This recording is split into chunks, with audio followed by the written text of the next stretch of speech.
Himanshu Mahatma from GWBC vision. आज हम पढ़ेंगे स्पेस वेव्स के बारे में। स्पेस वेव वो वेव हो जो डायरेक्ट लाइन ऑफ साइट पे या लाइन ऑफ साइट डिस्टेंसेस पे वर्क करती है, यानी इसमें एक पॉइंट से दूसरे पॉइंट पे सीधे ट्रेवल करती है। इसको भी हम दो तरीके से ले सकते हैं। ये एक तो सीधे पाथ में भी जाती है, दूसरा एक रिफ्लेक्टेड पाथ से भी मूव कर सकती है। यानी इसका एक डायरेक्ट पाथ होता है और साथ में कुछ रिफ्लेक्टेड पाथ भी एग्जिस्ट कर सकते हैं।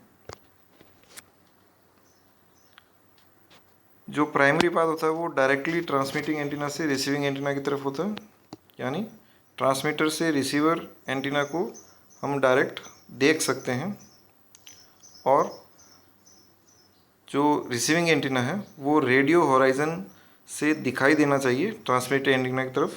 तो दोनों एंटीनाज एक दूसरे की तरफ देख सकते हैं। क्योंकि स्पेस वेव में रिफ्रैक्टिव प्रॉपर्टीज़ भी पाई जाती है, यानी ये रेज बेंड भी होती है, तो काफ़ी डिस्टेंस ट्रेवल करने के बाद इनकी एंगल में थोड़ा चेंज आता है, जिससे कि ये होराइजन के दूसरी तरफ भी प्रोपेगेट कर जाती है। तो इनको हम रिफ्रैक्शन के द्वारा समझ सकते हैं। तो जो विजुअल होराइजन होता है इसको नेचुरल होराइजन कहते हैं या लाइन ऑफ साइट होराइजन कहते हैं। तो जो रेडियो वेव्स का होराइजन है वो लगभग 1/3 डिस्टेंस पे ज़्यादा होता है।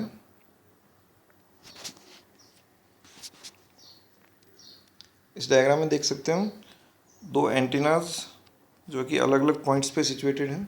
उसमें ट्रांसमिटिंग एंटीना से रिसीविंग एंटीना की तरफ डायरेक्ट पाथ से भी एक रे जा रही है और साथ में एक रिफ्लेक्टेड पाथ से होकर भी प्रोपगेशन हो रहा है। तो इसमें दो तरीके से रेज एक एंटीना से दूसरे एंटीना की तरफ मूव कर सकती हैं।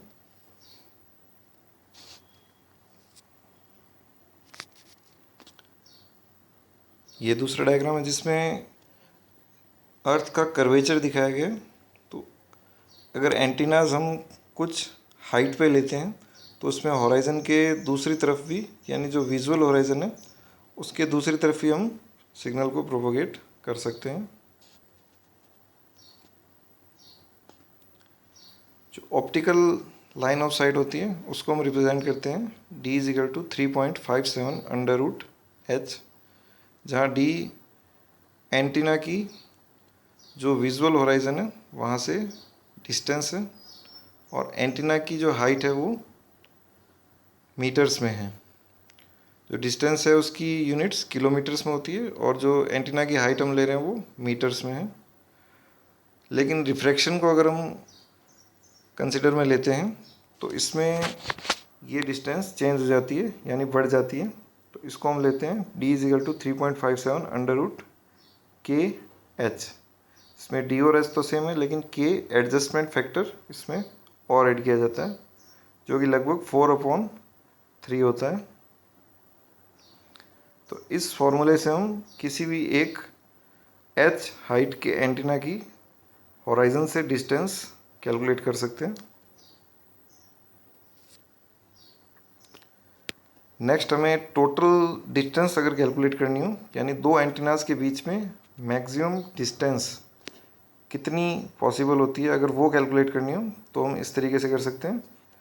इसको हम दो भागों में डिवाइड कर सकते हैं। जो पहला एंटीना है वो होराइजन से डिस्टेंस की लेते हैं हम D, और सेम दूसरा जो एंटीना है उसकी होराइजन से डिस्टेंस D। तो अगर बिल्कुल होराइजन से टच होते हुए अगर ये लाइन जाती है तब ये मैक्सिमम डिस्टेंस कहलाती है। तो ये हम देख सकते हैं दोनों को ऐड करने के द्वारा। इसका फॉर्मूला होता है 3.57 √kh1 + √kh2, यानी h1 हाइट का ट्रांसमिटिंग एंटीना और h2 हाइट का रिसीविंग एंटीना, इन दोनों की अगर हाइट अलग अलग हो तब भी हम इसको इस फॉर्मूले से कैलकुलेट कर सकते हैं। तो जो टोटल डिस्टेंस आएगी वो इन दोनों डिस्टेंसेस का एडिशन आएगा। तो इस फॉर्मूले से हम ये टोटल लाइन ऑफ साइट की जो डिस्टेंस है वो कैलकुलेट कर सकते हैं इजीली। अब आते हैं इसमें क्या क्या इम्पेयरमेंट्स आते हैं। मोस्टली इसमें कई तरह के इम्पेयरमेंट्स होते हैं। फर्स्ट है इसमें एटेन्यूएशन एंड एटेन्यूएशन डिस्टॉर्शन। जैसे कोई वेव एटमॉस्फेयर में प्रोपोगेट करती है तो उसमें एटेन्यूएशन आता है। एटेन्यूएशन के कई सारे फैक्टर्स होते हैं।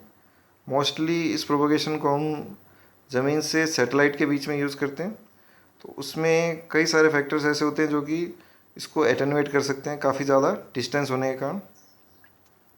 सेकंड होता है free space loss. Free space loss mostly इसकी वेव फ्रंट स्प्रेडिंग के कारण होता है। जो इसकी एंटीना की बीम है वो बिल्कुल सीधी नहीं होती है, इसमें कुछ फैलाव होता है। तो ये जितनी ज़्यादा डिस्टेंस पर जाएगा उतनी ज़्यादा ये फैलती जाएगी और इसको फ्री स्पेस लॉस से डिनोट किया जाता है। फिर आता है नॉइज़। नॉइज़ भी इसमें कई सारे फैक्टर से एक्सटर्नल नॉइज़ के फॉर्म में ऐड होगी।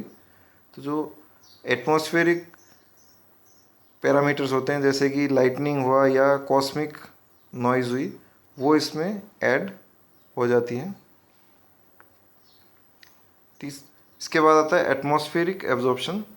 एटमॉस्फेयर में कुछ ऐसे एलिमेंट्स होते हैं जो इसको एब्जॉर्ब करते हैं। जैसे एटमॉस्फेयर में ह्यूमिडिटी होती है, कुछ मॉइस्चर के मॉलिक्यूल्स होते हैं, कुछ गैसेज ऐसी होती हैं जो कि इनमें एटेन्यूएशन कर सकती हैं, तो वो एब्जॉर्ब कुछ मात्रा में इसको कर लेते हैं जो कि इसका लॉस का कारण बनता है। इसके बाद आता है मल्टीपाथ। अगर हम ज़मीन के ऊपर इसका कम्युनिकेशन कर रहे हैं तो इसमें मल्टीपाथ प्रोपोगेशन होने के चांसेस काफ़ी हाई रहते हैं, यानी कि इसमें रिफ्लेक्टेड वेव्स भी ऐड होती हैं।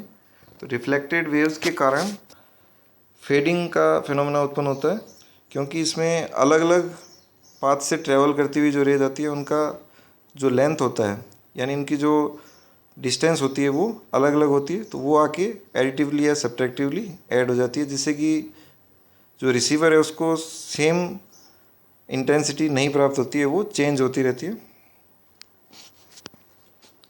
उसके बाद आता है रिफ्रैक्शन।